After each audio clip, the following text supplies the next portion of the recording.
Olá, amigos. Boa noite. Espero que todos estejam bem, né, na medida do possível. Meu nome é Lindoaldo Campos. Estou aqui para apresentar para vocês uma aula, né, que faz parte, uma atividade referente ao Prêmio Mais Arte, relativa à Lei 14.017/2020, a Lei Aldir Blanc, né, da Secretaria de Cultura, Turismo e Esporte de São José do Egito. Essa nossa aula, né, nossa live, é referente à cantoria, alguns aspectos da cantoria de viola. Como todos nós que somos de São José do Egito, né, do Pajeú, a gente sabe da importância da cantoria de viola para a nossa cultura, né, e conhece, claro, alguns aspectos de propriamente participar de cantorias. Entretanto, eu acho que é importante a gente considerar também trazer para vocês algumas questões históricas, né, e às vezes um pouco discutidas sobre a cantoria. Então, eu faço algumas pesquisas, tenho feito algumas pesquisas já há algum tempo sobre a poesia popular do sertão nordestino, né? Lancei o livro ABC da Poesia em 2010 e tive a oportunidade de descobrir, né, nessas pesquisas algumas coisas bem interessantes sobre a cantoria, que infelizmente sobre as quais infelizmente ainda não há assim, um tratamento, né, acadêmico, né, de pesquisa histórica. Estou lançando daqui a pouco, espero que no próximo ano, 2021, uma nova edição, né, com o título ABC da Poesia Popular do Sertão Nordestino, e vou dedicar um capítulo exclusivamente à cantoria. Então, tendo em vista essas descobertas, né, esses pontos relevantes da história da cantoria, e quero compartilhar com vocês algumas dessas descobertas, né? Então, nós sabemos que a cantoria ela nasce, né, na Serra de Teixeira, a poesia popular do sertão nordestino.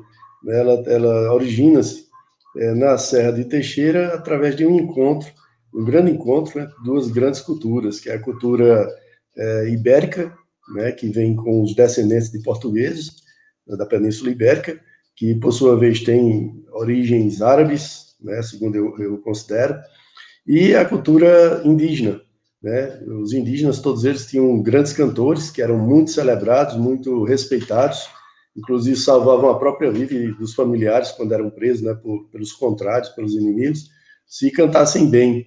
E nisso aí está também a composição de trovas de improviso. Inclusive as mulheres também eram grandes improvisadoras, né, segundo o relato dos cronistas do descobrimento, né, como Fernão Cardim, por exemplo.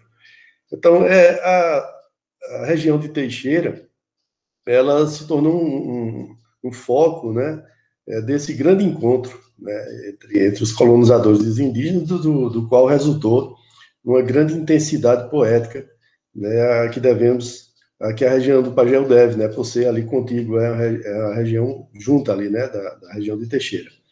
Então, essa região é muito importante, inclusive porque a primeira cantoria que foi registrada, que se tem registro, né, teria ocorrido em 1870, em Patos, entre Romano de Mãe d'Água, né, que é da cidade de Mãe d'Água, hoje cidade, mas na época era um distrito de Patos, né, e Inácio da Catingueira. Vocês percebam logo no início, que os nomes dos poetas eles escolhiam estavam vinculados ao lugar de nascimento, como que um marco que eles tinham, né? Como a gente tem Louro do Pajeú, Pinto do Monteiro, Mocinho da Passira, né? Tantos outros que usam o nome do lugar como se demarcassem um território onde eles reinam, eles e elas reinam, né? Como cantadores. Então, essa primeira cantoria teria ocorrido na Feira de Páscoa, 1870, como eu já disse, e o primeiro registro de uma cantoria em livro, essa cantoria de Inácio da Catingueira e Romano de Mãe d'Água, foi registrada em folhetos de cordel, né, pelo discípulo, por várias pessoas, dentre elas o discípulo de Romano de Mãe d'Água, chamado Silvino Pirauá de Lima, que tem uma importância muito grande para a poesia, para a nossa poesia popular, né? Criou alguns estilos e aí, como a gente vai ver aqui na frente, introduziu a deixa da cantoria, né? A gente vai ver isso à frente. O primeiro registro de uma cantoria em livro, né, foi feito por Silvio Romero, um folclorista, né, do século XIX, na obra Cantos Populares do Brasil, de 1883, a primeira edição. Entretanto, esse registro, apesar da importância histórica que tem, né, nele, Silvio Romero não atribui a autoria, né, das poesias. Ele apenas coloca sob uma denominação geral cantigas ao desafio, mas sem fazer ainda a indicação da autoria. Isso era muito comum entre os chamados folcloristas, que viam, né, os aspectos da cultura popular como sob um viés mais de curiosidade, né, de curiosidade, então não tinham realmente esse interesse de atribuir a autoria, que era considerada como de domínio público. Somente a partir de Leonardo Mota, principalmente, já em 1920, de 1920 para 1930, quando publica Cantadores, é que a autoria dos poetas populares é atribuída, é reconhecida, né? Isso aí é um ponto muito importante para a cantoria e para a poesia popular de uma forma geral. Bem, mas, de qualquer forma, o registro de Silvio Romero tem uma importância, muito importante, né? E um dos aspectos mais importantes é justamente o nome que ele atribui, né, essas estrofes de cantoria, cantigas ao desafio. E isso é indicativo da origem, de uma das origens, né, da cantoria de viola, que é o cantar ao desafio que existia em Portugal, né, na Península Ibérica, no território onde hoje é Portugal e Espanha. O cantar ao desafio. Então, essa expressão que ele usa, Silvio Romero usa, é muito significativa, né, para a gente tentar encontrar o fio da meada, né, de onde vem a cantoria de viola, porque ela surge a gente tem essa ideia, né, de surgir na Serra Teixeira, mas ela tem uma história muito comprida, né, e muito interessante, que é importante que a gente conheça. Então, essa nossa aula aqui, esse nosso encontro é justamente para tentar, dentre outras coisas, estabelecer esse vínculo, né, entre a cantoria, nossa cantoria, que é especificamente, a gente vai ver, ela é especificamente nordestina, e outros tipos de diálogos poéticos, que temos muitos na história. Então, vou apresentar para vocês alguns slides, né, que eu elaborei, e a partir daí a gente vai conversando, né, a respeito da cantoria de viola.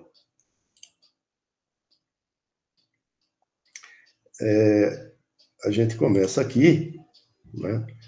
Como eu disse, é uma atividade referente ao Prêmio Mais Arte, né, relativa ali ao Aldir Blanc, realizada pelo município de São José do Egito. Então, veja bem, nós temos na história diálogos poéticos, né, registrados em praticamente toda a história antiga, a história medieval, a história moderna e a história contemporânea. Por exemplo, a gente tem na Mesopotâmia, né, diálogos poéticos chamados Adamanduga, que é a palavra suméria que significa diálogo, e eram todos realizados em poesia, né? Quem faz um trabalho muito interessante a respeito, né, que traz considerações, no final eu vou apresentar para vocês as referências, né, não se preocupe com isso, vai estar lá no final do vídeo, todas as referências. Quem faz um trabalho muito interessante sobre essa história, né, dos diálogos poéticos é a pesquisadora Fernanda Escopel Falcão. Tem um texto muito interessante, a tese, né, dela é o Trobar do Segrel Lourenço nas tensões galego-portuguesas. Então, ela faz, antes de chegar à tensão, que a gente vai ver o que é isso, né, antes de chegar à tensão, ela faz todo um relato, né, dos diálogos poéticos. O diálogo poético, ele ensina também o linguista Paul Zumthor, né, que é algo assim que constitui a própria forma de passagem, né, das memórias, daquilo que é importante para os agregamentos sociais, para as comunidades, né? Não apenas no sentido de disputa, mas no sentido de tornar mais fácil a memorização das regras, né, de convívio social. Paul Zumthor diz o seguinte, no livro chamado Introdução à Poesia Oral: certos povos, aprisionando a forma por convenção, criaram um gênero muito elaborado, embora muitas vezes improvisado, e de uma extrema habilidade de execução, a ponto de este parecer, por vezes, representar alegoricamente a luta do indivíduo às voltas com as complexidades do jogo social. Assim, os Asti-Cazaques, ou seja, do Cazaquistão, né, que no século XIX celebravam vitórias esportivas. Os Pantuns malaios, em uso ainda recorrente, que compõem quadras análogas por seu estilo aos haikai japoneses, e improvisadas alternadamente pelos participantes de um concurso de poesia, ou por dois namorados, por um dançarino e sua parceira, ou por duas famílias numa cerimônia nupcial. E traz alguns exemplos, né, de diálogos poéticos que são realizados, por exemplo, em 1930 foram registrados na ilha indonésia de Buru, né? E outro estudioso também é Johan Huizinga, no livro chamado Homo Ludens, né? Ele diz que um professor da Universidade de Leiden, né, encontrou na ilha de Wetan, no grupo Babar de ilhas do Oriente Sul, na Indonésia, né, também aquilo que a gente tem como improvisação, né, que eram cantada, né, e alternada, né, entre dois cantadores. Ou seja, são formas atuais, né, contemporâneas de diálogos poéticos. Estou tentando mostrar aqui para vocês justamente que a cantoria ela está envolvida, né? Ela faz parte de um sistema, né, de diálogos poéticos que existem em vários povos e durante toda a história. Como eu falei para vocês, a Fernanda Scopel Falcão, né, faz um delineamento, né, bastante minucioso desses diálogos, inclusive em tempos muito mais anteriores.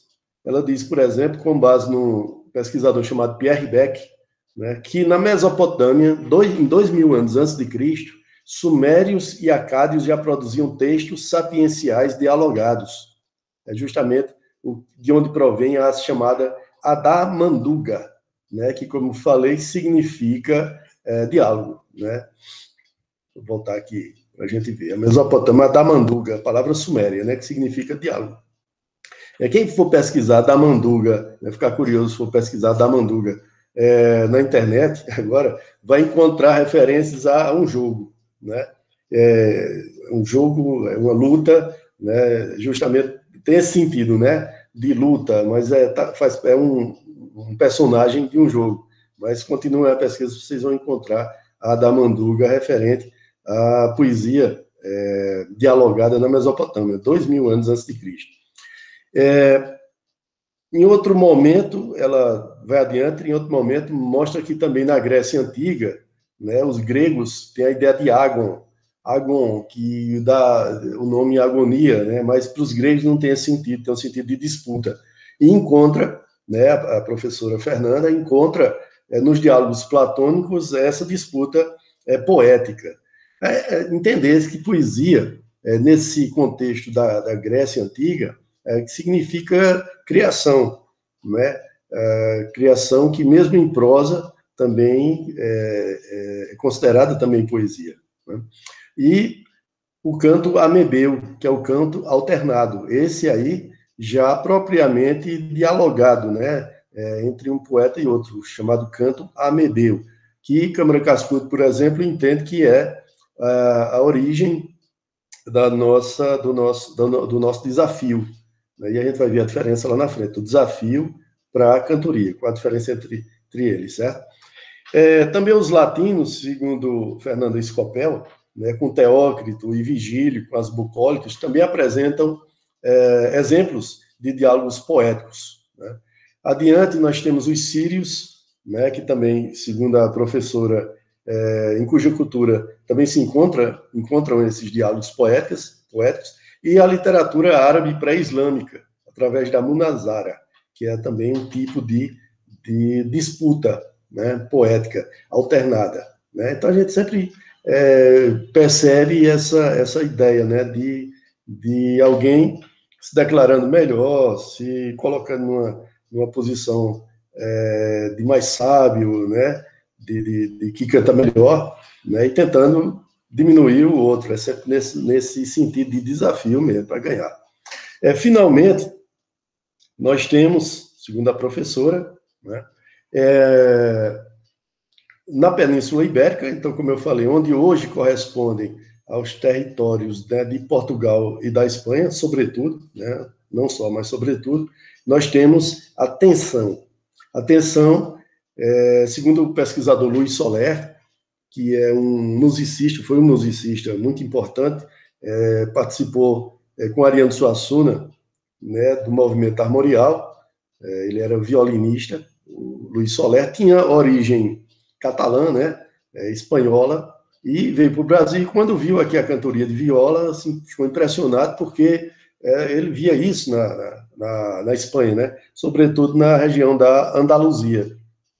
E ele percebe que esse contexto foi criado durante a ocupação árabe, né, que se deu do ano de 711 ao ano de 1492, ou seja, praticamente 800 anos, né, de dominação árabe na Península Ibérica.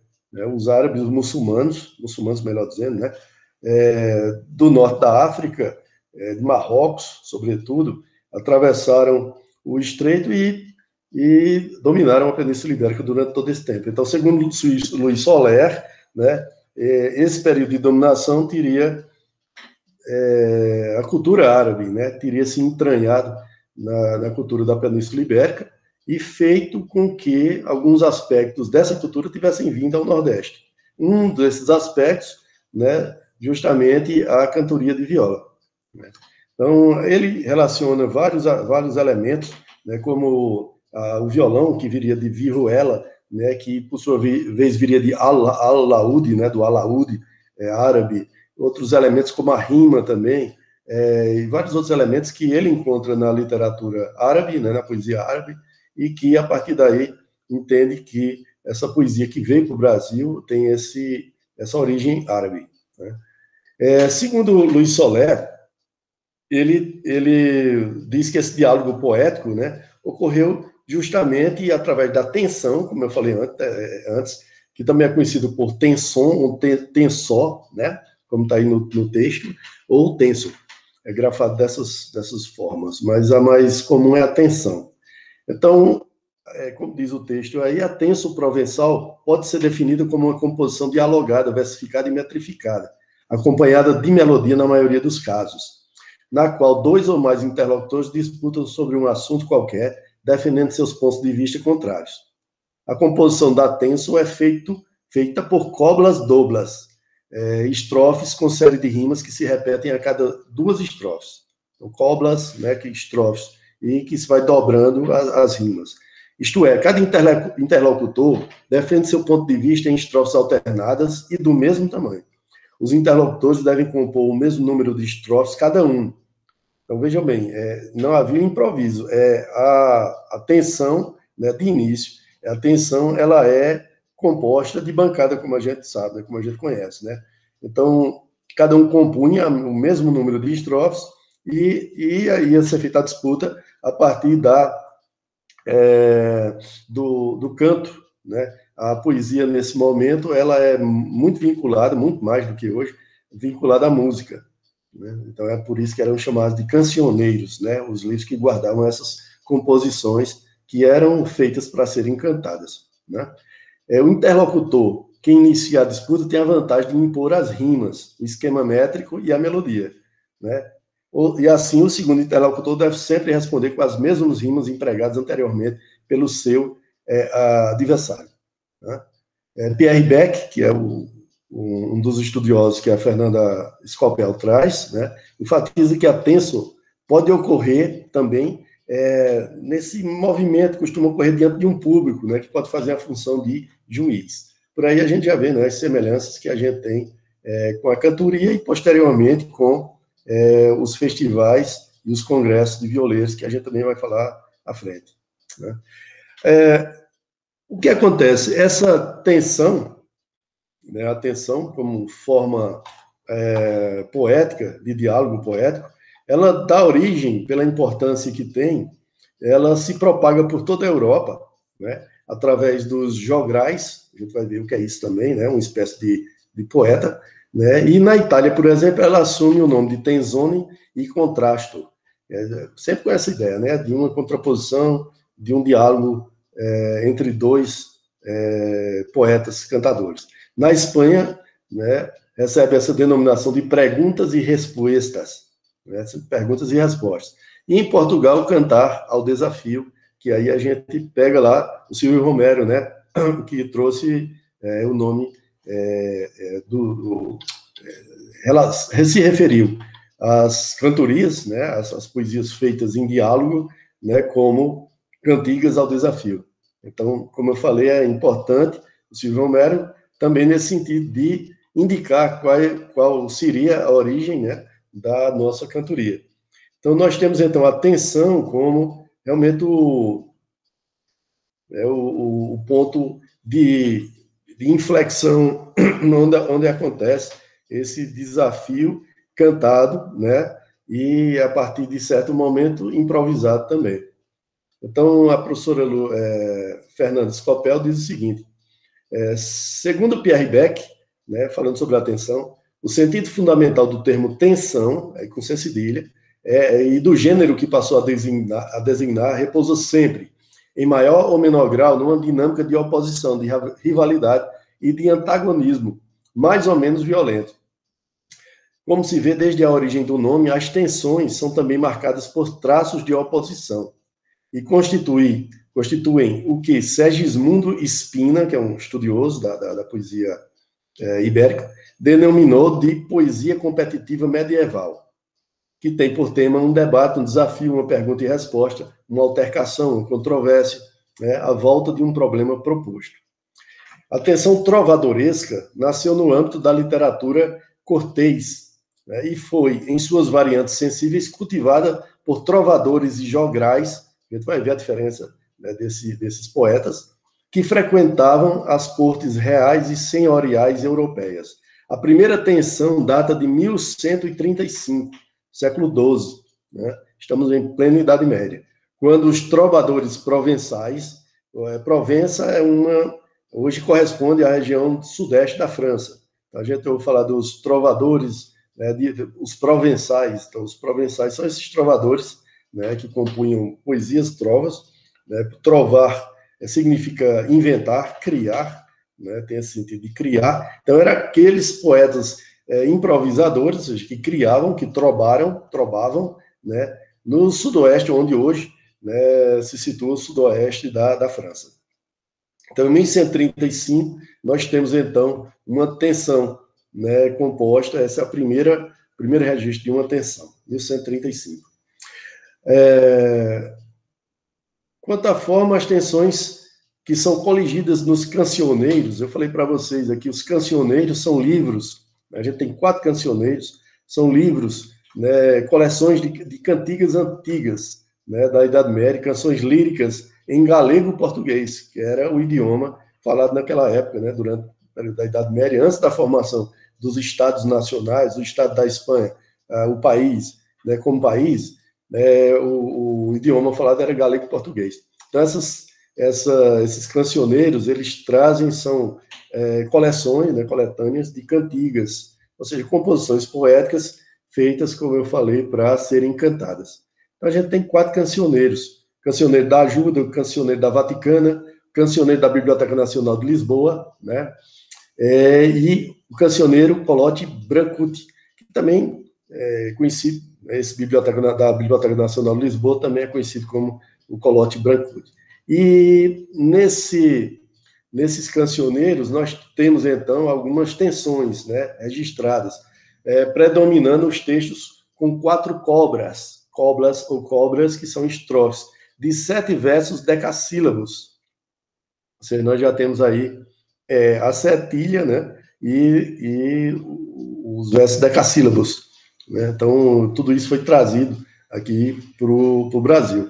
A gente vai ver adiante que alguns poetas, na apropriação que fazem da tensão, modificam, né, alguns aspectos. Um deles é justamente a questão das rimas. Então, as rimas, por exemplo, a oitava, a setilha, que já vieram da Península Ibérica, né, esse modelo de estrofe, mas sofreram alteração aqui em relação às rimas. A gente vai ver isso adiante. Então, desculpa, passei rápido demais aqui. Então, a gente tem aqui alguns exemplos de trovadores, né, jograis, segréis, a gente vai ver isso adiante, com a diferença entre eles, fazendo um cantar ao desafio, né, executando um cantar ao desafio, as perguntas e respostas aqui no contexto da Península Ibérica, certo? Como eu falei para vocês, nós temos, então, a tensão como o elemento poético, né, de onde deriva a cantoria. E nós temos outro elemento muito importante, que é o elemento o poeta em si, né? E como eu falei, nós temos, então, 3 tipos de poetas na Península Ibérica nesse período: o jogral, o trovador e o segrel. Qual a diferença? O jogral é aquele que diverte o público, né? Ele recita e canta poesias alheias, ele não compõe, né? Ele decora poesias e é um saltimbanco, né? Faz jogos, brincadeiras de uma forma geral para divertir o público, né? Sem compor as poesias. O trovador, ele é um nobre, né? Por isso não vai fazer disso ganha-pão, né? Da sua atividade, mas é o poeta que compõe.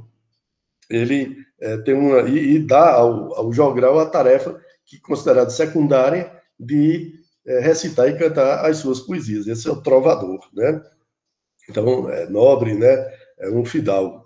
E, por fim, o segrel, que surge depois, que é uma espécie de mistura, né? Ele se distingue do trovador por receber pagamento por suas canções e do jogral por compor canções corteses, como profissão e não por acaso. Isso quem nos diz é Menendez Pidal, um dos grandes estudiosos da poesia dessa época, certo?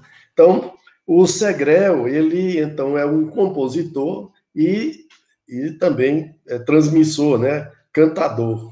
Então, esse segrel, segundo Luiz Soler, é o que dá, o que melhor representa, né, o surgimento do cantador do sertão nordestino.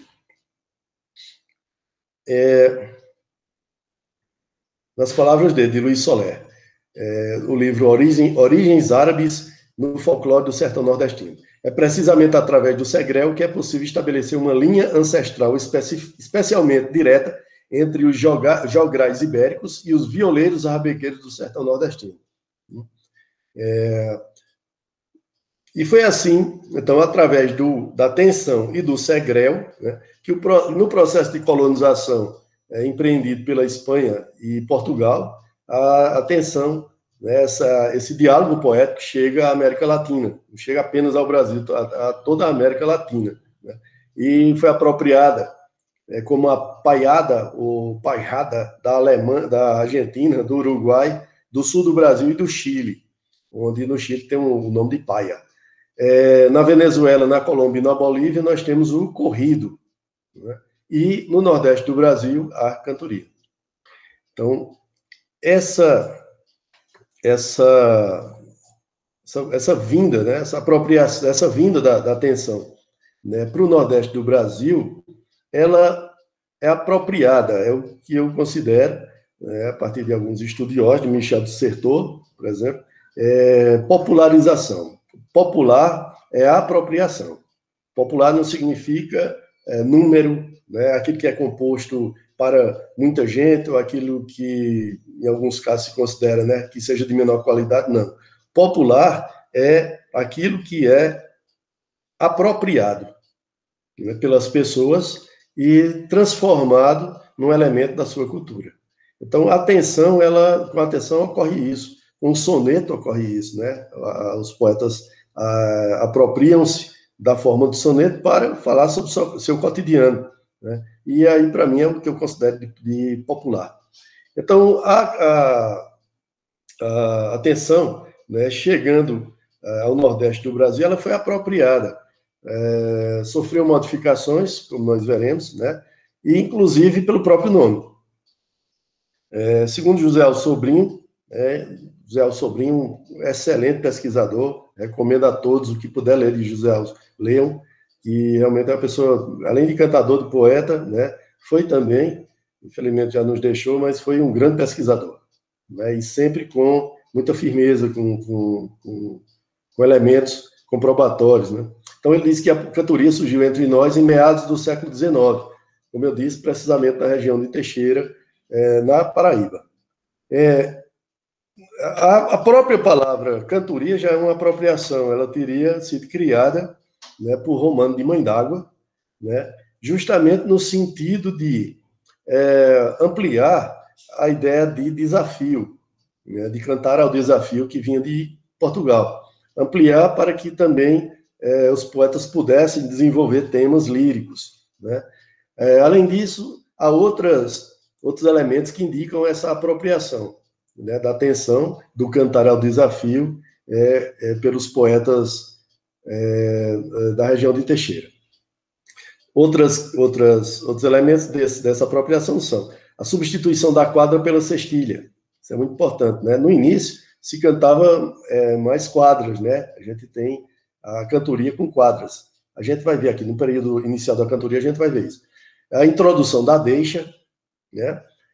Na verdade, a deixa, ela existia de certa forma, houve uma modificação. A gente vai falar sobre isso também. A introdução da décima, da cantoria, a cantoria também não tinha, não se cantava em décima, né?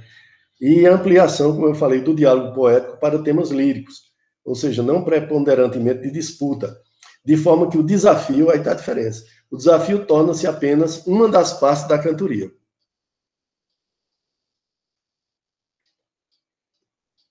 Então, Romano de Mãe d'Água, junto, é claro, com os outros cantadores da Serra Teixeira, né, em meados do século XIX, né, onde há essa efervescência, pode se considerar a chamar Escola de Teixeira, né, escola justamente porque a partir dali surgem as novas formas, né, poéticas, a cantoria ela adquire além do nome, todo esse contexto, né, que a gente conhece também ainda hoje.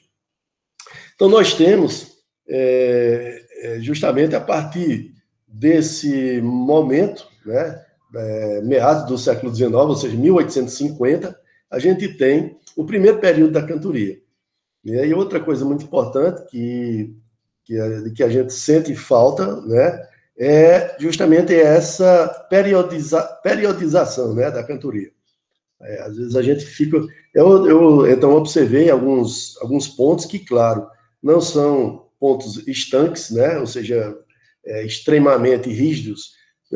Claro que há sempre uma interpenetração, né, entre um período e outro. Isso não se dá um corte assim tão rígido.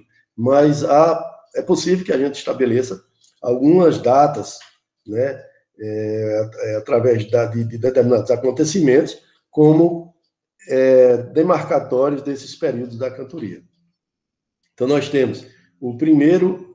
outra coisa também importante, as características vão de um ponto para outro, vão de um período para outro, e também os nomes. Nós temos aí alguns poetas representativos desses períodos, mas eu já, desde logo, digo que esses poetas também poderiam estar em mais de um período, né? Não há essa divisão absoluta. Mas vamos lá, para a gente compreender, então, a tensão, né, que desenvolvida pelos segréis, então, desenvolve-se na Serra Teixeira, é apropriada, né, na região de Teixeira, pela Escola de Teixeira. E então nós temos aí o período inicial da cantoria, que vai então de 1850, né, meados do século XIX, com o surgimento dessa escola até 1911. Vamos ver por que vai até 1911.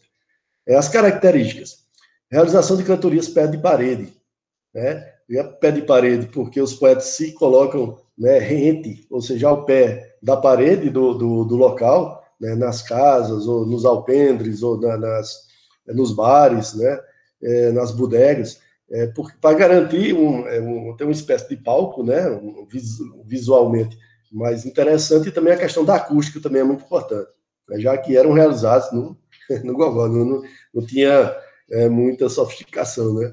Então, as cantorias pé de parede predominavam ainda, os desafios predominavam, não só, mas predominavam. as perguntas sobre conhecimentos gerais, como geografia, história, religião e mitologia. Embora já haja ampliação para temas líricos, né, ou seja, não preponderantemente de disputa. Então, a gente tem um exemplo aí, ó, como é que era feito.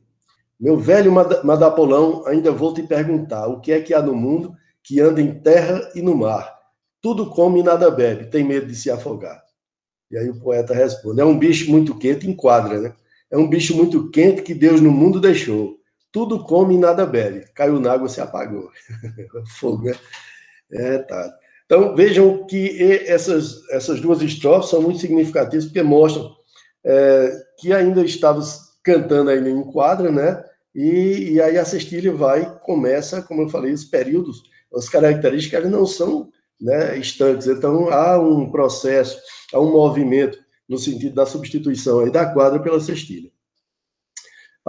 No período inicial, então, nós temos essas características que eu já falei, né? Substituição da quadra pela cestilha, a introdução da deixa, como eu falei, a deixa, ela existia pelo nome chamado Lei-Chaprem, né? A Lei-Chaprem é uma deixa em que o poeta tem que rimar não, ele tem que repetir todo o verso da estrofe anterior, começar o verso dele repetindo todo o verso da estrofe anterior. É a Lei-Chaprem. Então, é um pegar na deixa que pega o verso todo, né? Não é só na deixa como a gente entende. Essa introdução da deixa como obrigação de rimar, né? O primeiro verso da estrofe com o último verso, só a rima só com um verso, só rima no final, né? Foi introduzida por Silvino Pirauá de Lima, né? Como eu falei, muito importante na cantoria. Também temos a introdução da décima na cantoria para desenvolver, né, a temática de uma forma melhor, né? E também a gente tem o início da impressão de pelejas. Tem um exemplo aí da peleja de Manuel Chudu e Zezé Lulu. Claro que não é daquela época, certo? Mas só para dar uma noção de que aí começam a ser impressas, escritas e impressas as pelejas. As pelejas tendem a ser confundidas, né, com o desafio, com a cantoria, né? A peleja, ela tem mais a ver com o cordel, né, com o folheto que um dos poetas escreve sobre uma cantoria que aconteceu ou não.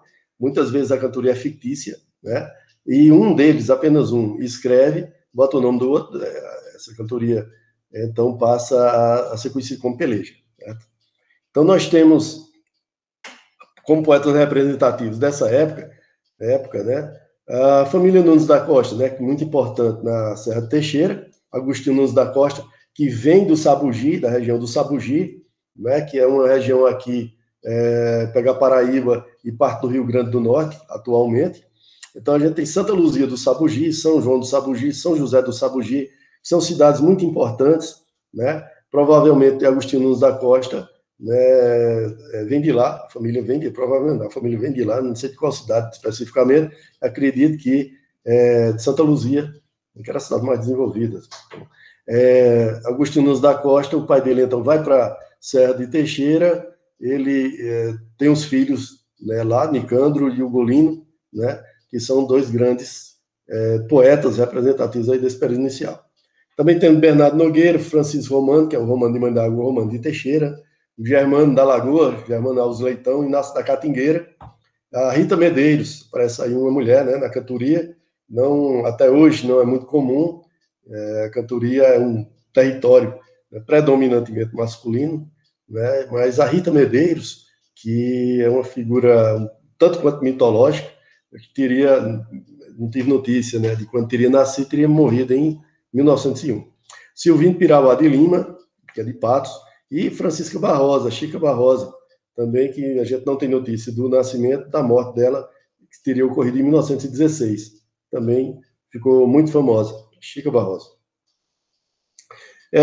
Depois nós temos o período clássico. Então, como eu falei, o período inicial, né, vai até 1911, porque a partir daí, Antônio Marinho faz da atividade da profissão dele, ou melhor, faz da atividade de cantador profissão, né? Faz como o segrel, né? Então, considero aí talvez Antônio Marinho seja realmente o primeiro segrel, né? Aquele que compõe, né? Que declama, que recita, que improvisa e vive, né, dessa atividade.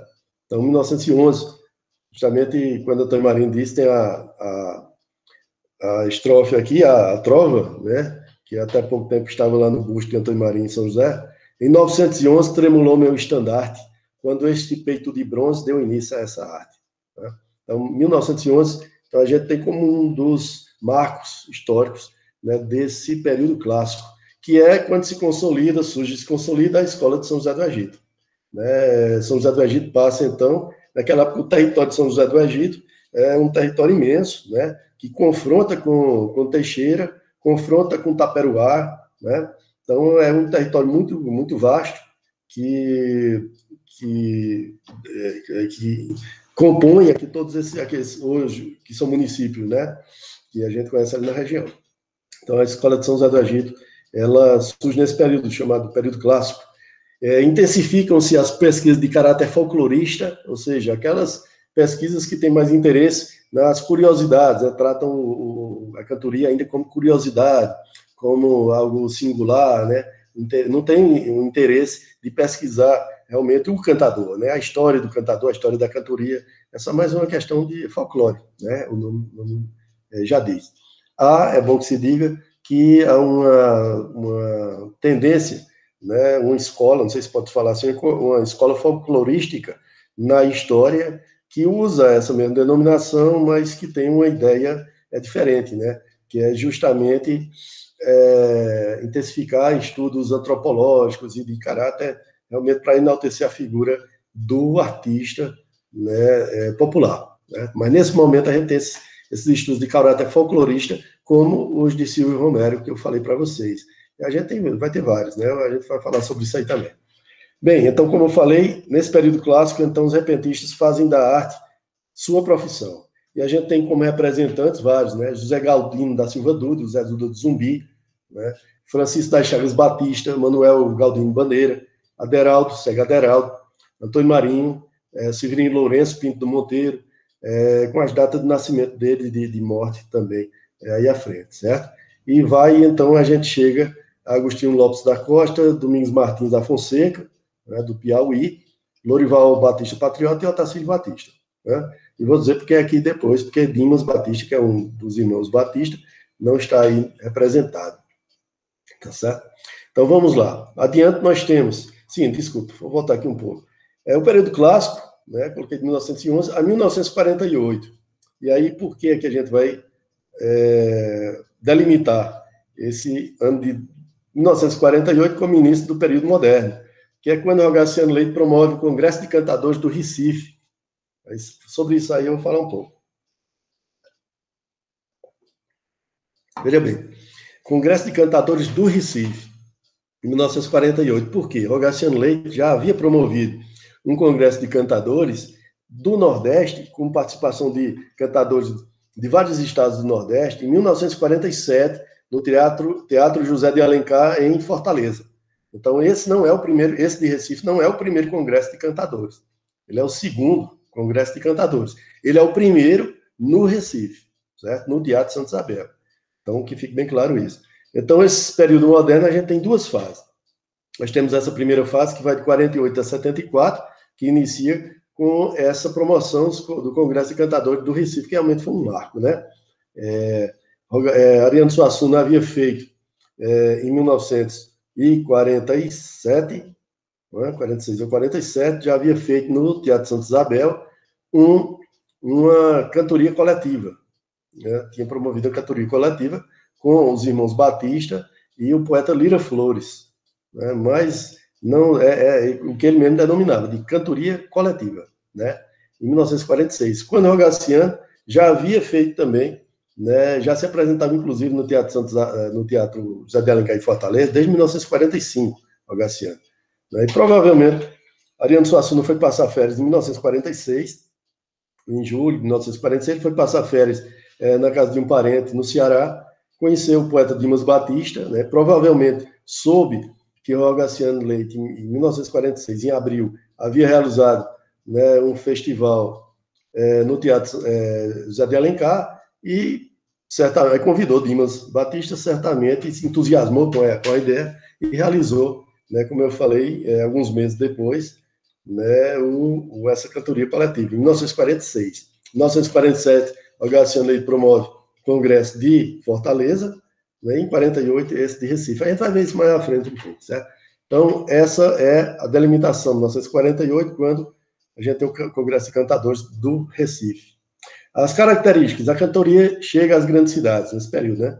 Há uma apropriação, popularização de rádios e teatros para a realização de programas, festivais e congressos.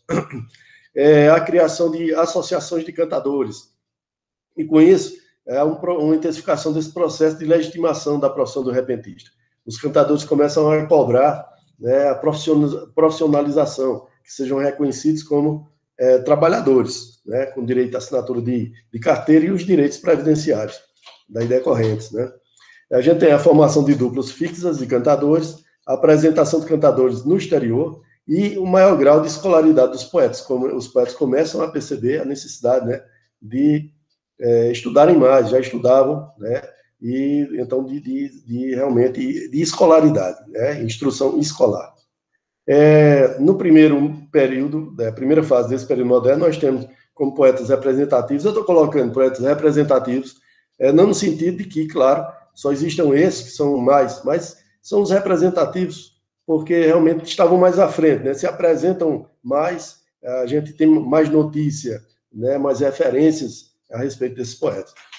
Rogaciano Leite, Dimas Batista, Dimas Guedes Patriota, Dimas Batista, né, como eu falei, eu insiro nesse movimento, porque Dimas, realmente, Dimas, ele possui 3 formações, né, acho que Direito, Pedagogia e outra, e não sei se não me engano, Jornalismo. Dimas tem 3 formações, uma delas, inclusive, salvo engano, é a partir depois de 60 anos de idade. Então, realmente um poeta que se dedicou bastante, né, a melhorar, tinha um conhecimento muito grande. Todos os contemporâneos de Dimas reconhecem nele realmente um dos poetas mais complexos nesse sentido de formação de conhecimento. Diniz Vitorino, né, Ivanildo Villanova, nome importantíssimo também nesse processo de intensificação de busca, né, pela profissionalização da atividade do cantador. Geraldo Amâncio, Sebastião Dias, João Pereira da Luz, nosso João Paraibano, e Valdir Teles. São os poetas representativos dessa primeira fase do período moderno. E aí nós temos a segunda fase. Primeira, como eu falei, foi até 74, por quê? Em 74 nós temos o primeiro Congresso Nacional de Violeiros, de Campina Grande, né? Vai até 1987, essa segunda fase. Esse primeiro Congresso Nacional foi importantíssimo, porque, diferentemente dos congressos, né, que haviam sido realizados no final da década de 40, né, nesse Congresso Nacional, os poetas, antes das apresentações, em meio às apresentações, se reuniam também para debater as questões da classe, né? Então, houve realmente uma intensificação desse movimento de profissionalização, que já vinha, né? E aí, nesse momento, realmente, há uma intensificação, porque o congresso, o evento, ele separa, né, momentos para que os intelectuais, políticos, enfim, as pessoas interessadas, né, na cantoria, na cultura popular, possam se reunir para tratar sobre esses assuntos, né? Então, a gente tem aí a desfolclorização do cantador, algo que Rogaciano Leite já falava, né, lá no final da década de 48, de 1940, que tinha esse interesse, né, que o poeta ele fosse visto também por um viés acadêmico, né, mais fortalecido por trabalhos, né, históricos, etnológicos, enfim. Nós temos, então, dessa segunda fase do período moderno, aqui 2 notas publicadas nos jornais da época, que a gente tem os poetas reunidos, né, populares, querem direitos previstos na CLT. E no Diário de Pernambuco de 87, a gente tem a notícia de que Giuseppe Bácaro, né, Giuseppe Bácaro, que era um grande entusiasta, ele reuniu 25 poetas e eles fizeram, né, uma excursão pelo país todo, nesse sentido de sensibilizar as pessoas para a importância, né, da cantoria de viola. E aí nós chegamos finalmente ao período contemporâneo, que vai de 87 até os dias atuais. Por que 87? 87 a gente tem o segundo Congresso de Cantadores do Recife, como eu disse. É o terceiro grande congresso de cantadores, né? O primeiro foi realizado em Fortaleza, como eu falei, mas em Recife esse é o segundo, né? Então, as características desse período, né, que é o período contemporâneo, a gente tem a intensificação da realização de festivais e congressos de cantadores, né, de 87 para cá. Maior presença da mulher na cantoria, utilização da internet, do CD, do DVD, essas novas mídias, elas são apropriadas, né, pelos poetas, como o rádio havia sido, né, na década de 50, 60, 70, e a intensificação do diálogo com a música, também isso é muito importante, o reconhecimento, finalmente acontece o reconhecimento legislativo da atividade de repentista como profissão artística, né, nós vamos ver daqui a pouco. Os poetas representativos, claro, como eu já falei, há muito mais, né, poetas representativos, a gente comete injustiças sempre que faz listas, né? Mas, enfim, a gente tem que de alguma forma, apresentar, fazer uma apresentação, mas espero que vocês entendam, né, que, claro, realmente representativos. Então, a gente tem Maria Alexandrina da Silva, Mocinha da Passira, né, que realmente é uma grande representante, uma grande lutadora. Hoje, a única pessoa, né, ligada à cantoria de viola, que é patrimônio vivo de Pernambuco. Então, Louro Inácio Vitorino, né, importantíssimo também, o Nonato, né, Raimundo Nonato Costa e Raimundo Nonato Neto, também muito importantes, porque trazem uma nova concepção para a cantoria, discutem, né, se apresentam para as discussões e trazem novos elementos para a cantoria, que, como nós vemos, né, na história, é viva, né? A cantoria não é algo estagnado, algo esterilizado. Como toda criação humana, a cantoria é viva, né? E aí daí a importância dos poetas, como Ivanildo Vila-Nova, como Rogaciano Leite, como todos esses que a gente falou, tem sua importância destacada em determinados períodos. Também os novos poetas também trazem grandes contribuições para o desenvolvimento da cantoria. E, finalmente, Jonas Bezerra, né? O mais novo poeta aí dessa lista, né, do período contemporâneo, representativo desse período. Temos aí uma notícia, né, de 1987, Mocinha da Passira e a Santinha Maurício, né, são duas cantadoras que querem competir com homens nordestinos, buscando, fazendo o seu espaço, construindo, né, o seu espaço. Bom, finalmente a gente tem a definição. Depois disso tudo, um pouquinho d'água aqui. Depois de falar sobre tudo, a gente tem a definição de cantoria, né? Por que é que não apresentou isso antes? Apresenta logo no começo. Não, porque a gente tinha que entender, tem que compreender, né? Esses aspectos históricos, os aspectos sociais, né, vinculados à cantoria, para que a gente possa ter uma definição bacana, apresentar uma definição bacana de cantoria. Então, vamos lá. A cantoria consiste em um contexto artístico-social. Por quê? A cantoria não é apenas um gênero poético, mas também um campo de intensa interação social, né?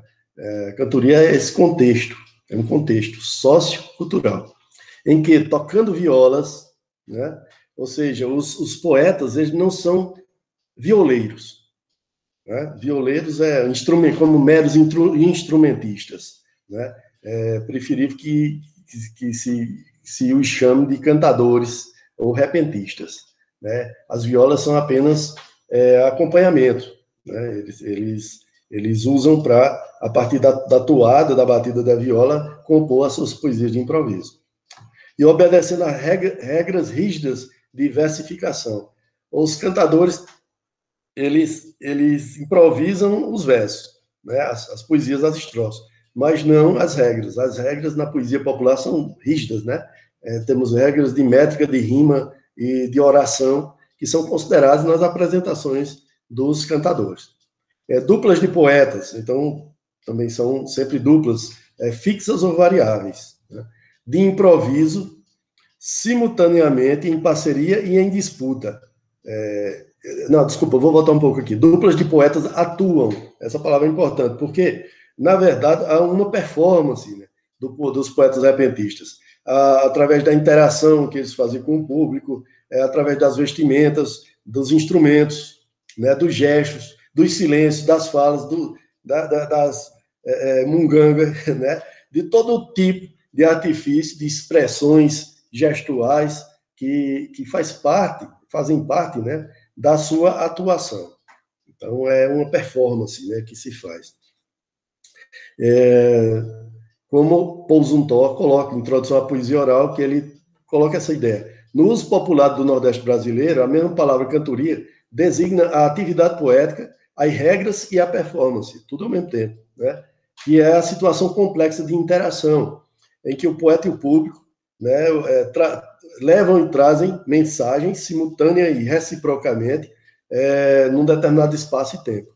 Então, a performance é tudo isso, né? Essa comunhão, esse vai e vem de informações, muitas informações, entre o poeta e o público.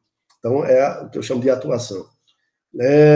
Sim, aí simultaneamente em parceria e em disputa, ou seja, ao mesmo tempo que os poetas fazem parcerias, né? Ou seja, um deixa uma deixa boa para o outro, uma rima, pode ou não acontecer isso, ao mesmo tempo também está disputando, tá sendo parceiro e está sendo adversário ao mesmo tempo, né? Então, isso é muito interessante também, é um aspecto muito peculiar da cantoria de viola, certo? Intensa interação com um público fiel, né? E poeticamente hábil. Ou seja, o público da cantoria também é poeta, né? É composto de poetas, pessoas que escrevem, pessoas que declamam, pessoas que cantam também. Então, o público da cantoria tem uma habilidade, né? Que os coloca quase no mesmo patamar, né? Eu diria quase porque muitas vezes não ousam, né, se apresentar de improviso, mas a partir dos motes, dos temas, né, das reprovações também, nunca chega a vaiar os poetas, mas há reprovações, meneio de cabeça, né?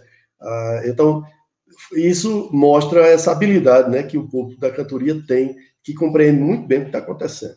E que também atua ativamente em toda essa configuração. Esse público não é apenas ouvinte, né? Algumas conceituações, definições de cantoria, eu prefiro não usar a palavra ouvinte, porque há uma atuação também do público. Como eu falei, fazendo meneios de cabeça, fazendo gestos, de toda forma, há uma atuação também. Então, essa atuação ocorre, sobretudo, colaborando com esse processo de elaboração das poesias, oferecendo os motes, temas interessantes, né? Estimulando os cantadores ou não, né? Como eu falei, aplaudindo ou não, e também memorizando e divulgando as poesias, as composições mais expressivas. E dessa memorização e divulgação ocorre uma coisa interessante que é próprio da oralidade, que uma versões, né? Uma apropriação também, nesse sentido, de composição de versões da poesia. Então, a oralidade também tem isso, né? Ao ponto de, às vezes, a gente ter 3, 4 versões de uma mesma estrofe. E que isso é interessantíssimo, né? Porque faz parte também dessa interação do público do cantador com o público, né? Como eu falei, aqui a gente eu vou voltar um pouco para falar sobre os festivais e congressos que aconteceram, para destacar a diferença de cantoria para festival e para congresso. Primeiro, entre eles dois, festival é um evento que ocorre geralmente em um dia só, né? Então, o festival é um dia só, a gente tem menos duplas, tem poucas duplas, né? 3, 4 duplas, e se apresenta naquele mesmo dia, dado o resultado da dupla vencedora, enfim. E os congressos geralmente são feitos em 3 dias. Nós temos 2 eliminatórias e a final no terceiro dia, certo? Então, essa é a diferença. A diferença da cantoria é a questão do público, né? A questão do local onde é realizado. A cantoria ela é realizada, como eu falei, nos alpendres, nos sítios, nas casas, né? Em batizados, em casamentos, né? Em bares, bodegas. Então, é um pouco mais restrito, por isso a gente chama de pé de parede. Os festivais de congresso são mais amplos, né? Realizados em clubes, né? Em praças públicas. Então, como eu falei para vocês, a gente tem aqui algumas notícias de jornal, né, relativas aos festivais de congresso que foram realizados desde 1945. Tem aqui de 45, ó, Rogaciano Leite e João Siqueira de Amorim, lá no Teatro José de Alencar, em Fortaleza, certo? Esse foi realizado exatamente no dia 10 de fevereiro de 1945. Em 1946, o poeta Rogaciano Leite, mais uma vez, realiza, dessa vez com o Segaderaldo, festival artístico, realizado no dia 10 de abril de 1946. 10 de abril. Foi esse festival, como eu falei, que certamente impulsionou Ariano Suassuna a realizar, alguns meses depois, ainda em 1946, a cantoria coletiva no Teatro Santa Isabel, que, claro, estimulou Rogaciano Leite, por sua vez, a realizar em 1948 o Congresso de Cantadores lá. Em 1946, justamente, nós temos... André, pegue aí meu coisa que a bateria está acabando aqui, por favor.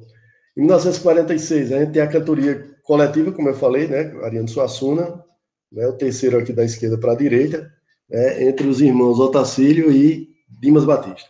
Né? 1947, primeiro Congresso de Cantadores, Fortaleza. 1948, o segundo Congresso de Cantadores, o primeiro, repito, realizado em Recife, né, é o Congresso de Cantadores do Teatro Santa Isabel. Tem aqui, a gente vê por esse jornal Diário da Noite, a pleiade, né, de pessoas, de ouvintes aqui do festival. Teve uma cobertura muito grande da imprensa e realmente se tornou um divisor de águas. Só um minuto aqui, aqui uma bateria. Resolvido. Se tornou um divisor de águas da cantoria de viola. Você pode ligar aqui, né? Vamos adiante. 1974, como eu falei, também é um divisor de águas, que a gente tem o Congresso Nacional de Violeiro de Campina Grande, onde, como eu falei, há uma grande discussão, né, a respeito da profissionalização do cantador de viola. Em 1987, nós temos o segundo Congresso de Cantadores em Recife, como eu falei também para vocês, tem aqui, estou apresentando para vocês, trazendo alguns elementos aqui da notícia, né, de jornal, né, apenas para mostrar. E em 88, o terceiro Congresso de Cantadores em Recife, também realizado no Teatro Santa Isabel, né, em 88. Então, relativo de que foram vencedores os repentistas Ivanildo Villanova e Oliveira de Panelas, nesse aqui. Né? E aí, finalmente, né, para encerrar, nossa aula já vai um pouco adiantada, né, a gente se empolga, mas finalmente a gente tem o reconhecimento legislativo da profissão de repentista através da Lei 2.198, de 2010. Artigo 1º fica reconhecida a atividade de repentista como profissão artística. Diz quem são considerados repentistas, né? E que aplica aos repentistas as disposições sobre a duração do trabalho dos músicos, e no artigo 5º diz que o repentista, a atividade, passa a integrar a consolidação das leis do trabalho CLT, certo? Lei esta assinada, né, pelo então presidente da República, Luiz Inácio Lula da Silva. Está ele aí para quem não conhece. Então, beleza? Eram essas informações que eu gostaria de, né, socializar com vocês sobre a cantoria. É claro que há muitos outros aspectos, né, sobre a cantoria que poderíamos trabalhar, e eu acho que devem ser trabalhados. Trouxe aqui apenas alguns como forma de estímulo, né, de provocação, para que os estudiosos, pessoas se interessem sobre as várias questões que estão conectadas nessa nobre arte, né, a arte do repente. Então, obrigado, agradeço a compreensão de todos e estamos à disposição para qualquer dúvida. Tá bom? Um abraço, até a próxima.